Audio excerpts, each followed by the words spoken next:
You know, in Harry Potter's first couple of years, the bad guy always had a face, right? It was a dark wizard, a giant serpent. But what happens when the biggest threat isn't some monster you can just, fight with a spell? What if it's a feeling? A feeling that just sucks all the hope out of you? Well, that's what we're diving into. This is the story where the wizarding world stops being a fun fairy tale and gets terrifyingly real. This story introduces us to maybe one of the most terrifying creatures in the entire wizarding world. And I mean it. I'm talking about the Dementors. So these things are the guards of the wizard prison Azkaban, but their power, it's not physical. They don't bite or scratch. No, they feed on your happiness. They feed on your hope. They literally feed on your very soul. And that right there, that's the core question of this whole book. I mean, think about it. The Dementors are basically depression made real, right? They're this walking, floating, psychological horror that forces you to relive your absolute worst memories. And for Harry, well, what's his worst memory? The murder of his parents. So for him, these things aren't just scary. Their very presence is a special kind of torture. All right, so the story kicks off with just so much tension. You've got Harry, and he's trapped, not just physically, stuck at the Dursleys, but emotionally too.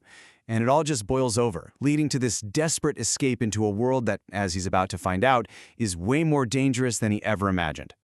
So after years of just awful abuse, one last insult from his Aunt Marge finally pushes Harry's accidental magic over the edge. I mean, he literally inflates her like a balloon. And in this moment of just pure panic, he's convinced he's going to get expelled from Hogwarts, which is the only real home he's ever had. So he just runs, flees into the night with absolutely no idea where he's going. So there he is, stranded and totally terrified, and suddenly he's rescued by this wild, chaotic, triple-decker thing called the Night Bus. But right before it shows up, he sees something in the shadows that just chills him to the bone. It's this massive, ghostly dog with these gleaming eyes. And in the wizarding world, that means one thing. It's an omen of death. It's the Grim. And on that bus, Harry starts to overhear why everyone in the wizarding world is in a complete panic.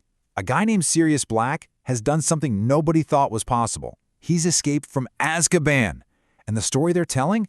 Oh man, it paints Black as this unhinged mass murderer, Voldemort's #1 fan. And the worst part? The entire world thinks he's coming for Harry Potter. So you'd think things would be safer back at Hogwarts, right? Nope, not this year.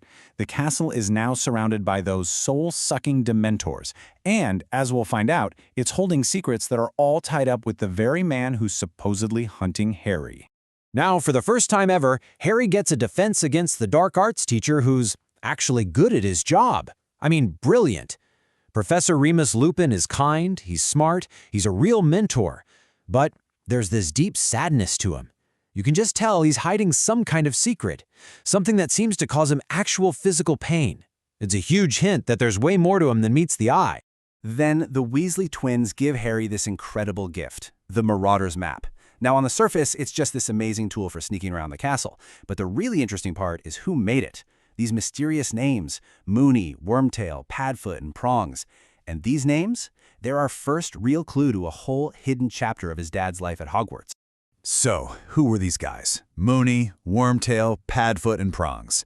These nicknames, they totally hint at the secret little club of friends who knew every inch of Hogwarts.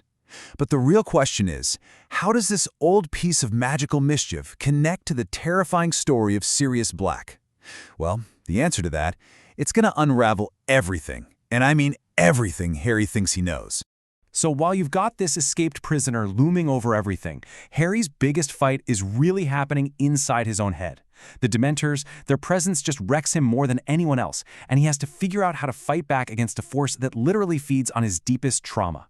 Yeah, I mean, every single time a Dementor gets close to Harry, it's not like he just feels a little cold or sad. He passes out. And when he does, he's forced to hear his mother's final screams as Voldemort murdered her. It's brutal. So for Harry, these things aren't just guards. They are a living, breathing connection to the worst moment of his life. This is where Professor Lupin steps in. He teaches Harry the only defense there is against a Dementor, the Patronus charm. And the magic here is it's brilliant. It perfectly captures the whole theme of the book. See, it's not an attack spell. It's a spell of resilience. You summon this guardian made of pure, concentrated happiness. It's literally a weapon forged out of hope to fight despair. And just as Harry starts getting a handle on this, the outside threat becomes terrifyingly real. Sirius Black somehow bypasses all of Hogwarts' defenses. He gets past the Dementors, and he slashes the portrait guarding the Gryffindor common room. And just like that, the monster is inside the house. All right, now everything starts hurtling towards the climax. A whole chain of events leads Harry, Ron, and Hermione to the most haunted building in Britain, the Shrieking Shack. And it's there that they finally come face to face with Sirius Black, and a truth that is about to flip their entire world completely upside down. Okay, so the first stunning revelation drops, and it's a big one. Sirius Black did not betray Harry's parents. In fact, he was their best friend. He's Harry's godfather. He was framed for the whole thing. The reason he broke out of Azkaban wasn't to kill Harry, it was to hunt down the person who really did it. And if you think that's shocking, the next twist is even crazier. The real traitor? He's been hiding for 12 years as an unregistered animagus. That's a wizard who can turn into an animal. And which animal, you ask? Well, it's Ron's useless pet rat, Scabbers. His real name is Peter Pettigrew. And suddenly it all clicks into place. Remember those names from the map? They were 4 best friends. Moony is Professor Lupin. He's a werewolf. Wormtail is Peter Pettigrew, the rat. Padfoot is Sirius Black, whose animagus form is a giant black dog. Yep, the same Grim Harry kept seeing. And Prongs? Prongs was Harry's dad, James Potter. So the truth is finally out. But Pettigrew escapes. In the confusion, Sirius is captured, and he's sentenced to get the Dementor's kiss, which is basically having your soul sucked out. It's a fate worse than death. But just when all hope seems lost, Dumbledore gives Harry and Hermione a very strange tool and a cryptic hint. They can save more than one innocent life tonight. And it turns out that tool is Hermione's secret time turner. They go back 3 hours to literally rewrite the night. First, they save the hippogriff, Buckbeak, from being executed. Then comes the biggest moment of all. Harry realizes that the mysterious person who saved him from the Dementors earlier was his future self. He steps up and casts this incredible, powerful Patronus, driving back a whole horde of Dementors, saving himself and Sirius. And finally, they use Buckbeak to fly up and free Sirius from the tower, literally seconds before it's too late. And right in the middle of all this chaos, Sirius asks Harry the one question he's been dreaming of his whole life. Do you want to come live with me? And just for one perfect, incredible moment, Harry sees it. A real home, a real family. And the hope, it's just overwhelming. But then, just as quickly, that hope is snatched away. Pettigrew is gone. And with him goes the only proof that Sirius is innocent. So Sirius has to run. He's a free man who has to live the rest of his life as a wanted fugitive. Harry saved his godfather's soul, but he lost his chance at a family all over again. And that's where the story ends, on this really bittersweet note. Sirius is gone, on the run, but he leaves Harry a gift, the fastest broom in the world, the Firebolt, and a promise of connection. It's a reminder that the love and family Harry craves is real, it exists, even if it's just out of his reach for now. You know, the Prisoner of Azkaban just completely changes Harry's world.